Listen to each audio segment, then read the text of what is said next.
PM Modi ने भारत मंडपम में world telecommunication standardisation assembly 2024 का किया उद्घाटन। बोले टेलीकॉम और संबंधित टेक्नोलॉजी के मामले में अग्रणी देशों में से एक है भारत।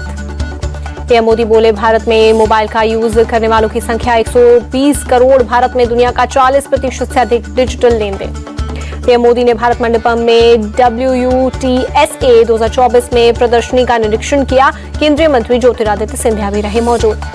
5G को लेकर संचार मंत्री ज्योतिरादित्य सिंधिया का बड़ा बयान। बोले 5G से 2040 तक अर्थव्यवस्था में $450 बिलियन का योगदान। दिल्ली में भारत मंडपम में आयोजित दूरसंचार कार्यक्रम में बोले सिंधिया, केवल 22 महीनों में 5G टेक्नोलॉजी देश के 98% जिलों और 80% आबादी तक पहुंची। खाने में थूक मिलाने की बढ़ती घटनाओं को लेकर यूपी की योगी सरकार सख्त थूक जिहाद के खिलाफ अध्यादेश लाने की तैयारी।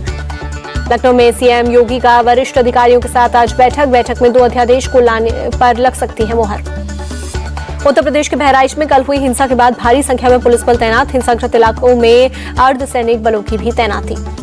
कल हुई हिंसा के बाद अब तक 30 से ज्यादा दंगाई हिरासत में, जहां तहां दिख रहे हैं जली गाड़ियां और जले घर मकान। बहराइच हिंसा को लेकर रामगोपाल के परिवार ने पुलिस पर लगाया आरोप। कहा पुलिस की लापरवाही के चलते हुई हिंसा, पुलिस की सुरक्षा मिलती तो ऐसा नहीं होता। मृतक रामगोपाल के परिवार ने आरोपियों पर की बुलडोजर कार्रवाई की मांग। कहा आरोपियों को फांसी की सजा मिलनी चाहिए। उत्तर प्रदेश के उप मुख्यमंत्री ब्रजेश पाठक ने बहराइच में हालात नियंत्रण में बताया। कहा हम पीड़ित परिवारों के साथ दंगाइयों के खिलाफ कड़ी कार्रवाई होगी। ब्रजेश पाठक बोले दंगा फसाद समाजवादी पार्टी के डीएनए में, हमारी प्रतिबद्धता राज्य में कानून व्यवस्था बनाए रखने में। बहराइच बवाल पर बोले समाजवादी पार्टी के नेता अवधेश प्रसाद। कहा पुलिस की लापरवाही से हुई हिंसा बवाल के लिए सरकार जिम्मेदार, योगी सरकार का कानून व्यवस्था पर कंट्रोल नहीं। बहराइच में बवाल पर एमएलए सुरेश्वर सिंह बोले बहराइच में अभी हालात सामान्य, दोषियों के खिलाफ होगी कड़ी कार्रवाई।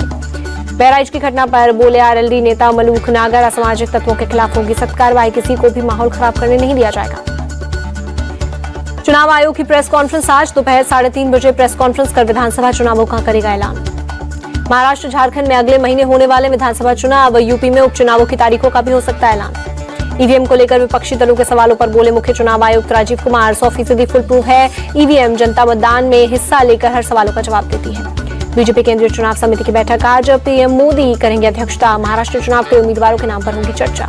महाराष्ट्र के सीएम एकनाथ शिंदे आज करेंगे प्रेस कॉन्फ्रेंस। दोनों डिप्टी सीएम देवेंद्र फडणवीस, अजित पवार भी रहेंगे मौजूद। सीट शेयरिंग और चुनाव की तैयारियों पर कर सकते हैं बात। राजेश ठाकुर ने हरियाणा के साथ महाराष्ट्र का चुनाव नहीं कराए जाने पर उठाए सवाल। हरियाणा में 3 नवंबर तो महाराष्ट्र में 26 नवंबर तक पिछली सरकार। झारखंड विधानसभा चुनाव की तारीखों की घोषणा को लेकर बोले जेएमएम नेता मनोज पांडे। कहा बीजेपी को थी तारीखों की घोषणा की जानकारी, किसी आयोग को कठपुतली बनाकर रखना गंभीर बात। झारखंड में जेएमएम और कांग्रेस पर बीजेपी प्रवक्ता प्रतुल शाहदेल का पलटवार। का चुनाव आयोग मियाद पूरी होने के 6 महीने पहले तक करा सकते हैं चुनाव।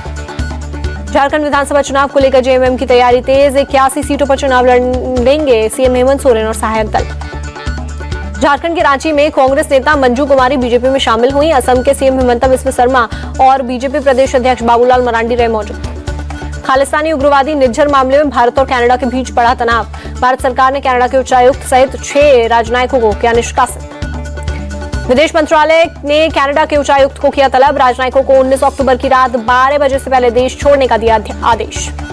भारत सरकार ने कनाडा से राजनयिक संबंध किए खत्म। भारतीय उच्चायुक्त समेत सभी राजनयिकों को कनाडा से वापस भारत बुलाने का लिया फैसला।